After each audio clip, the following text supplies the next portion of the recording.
ఇది లోకేష్ గారు ప్రారంభించిన ఈ పేరెంట్ టీచర్స్ మీటింగ్ చాలా చాలా కీలకమైంది.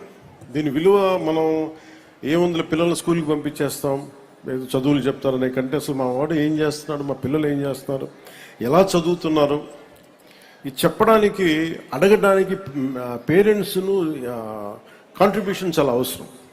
పార్టిసిపేషన్ అంటే పిల్లలు ఎలా ఉన్నారు, ఏం చేస్తున్నారు అడగడానికి మనకి ఎవరికి వాళ్ళకి చాలా కష్టంగా ఉండిపోతుంది, ఏం అడుగుతామని.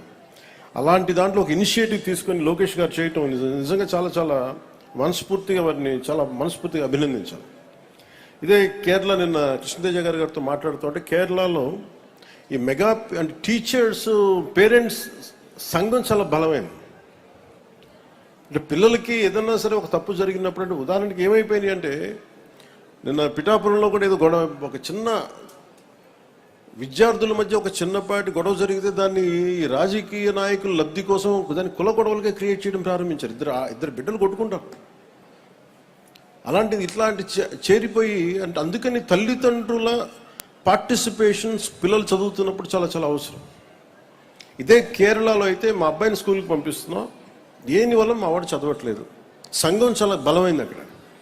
సో ఆ తరహాలో ఇక్కడికి లోకేష్ గారు ఈ teachers mega parent teachers meeting కోసం తల్లిదండ్రుల్ని పిల్లల భవిష్యత్తులో భాగస్వామ్యం చేయటం, జస్ట్ చదువులు డబ్బులు కట్టి స్కూల్కి పంపించేయడం కాకుండా వీరు ఎలాంటి ఉన్నారని చెప్పడానికి నిజంగా ఇది ఒక చాలా కీలకమైన మార్పు. ఇది ఎడ్యుకేషన్. దీనివల్ల పిల్లలు ఎలా పెర్ఫామ్ చేస్తారు, వాళ్ళ బలాలు ఏంటి, బలహీనతలు ఏంటి, ఇవి క్లియర్గా తెలుసుకోగలరు.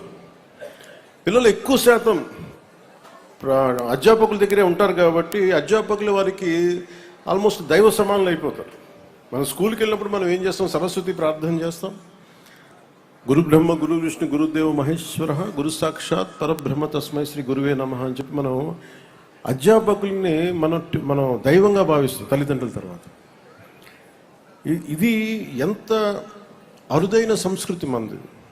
ఈ సంస్కృతిని గౌరవించుకోవడానికి దీనికి ఈ పేరెంట్ టీచర్స్ మీటింగ్ చాలా అద్భుతంగా పనిచేస్తుంది. అలాగే నాకు ఎక్కడో అంటే ఎంత ప్రభావితం చేస్తారు టీచర్స్ అంటానికి, తల్లిదండ్రులు ఒకలాగా ప్రభావితం చేస్తే టీచర్స్ మనకి కేవలం పాఠాలు చెప్పరు, మన భవిష్యత్తుని తీర్చిదిద్దుతారు.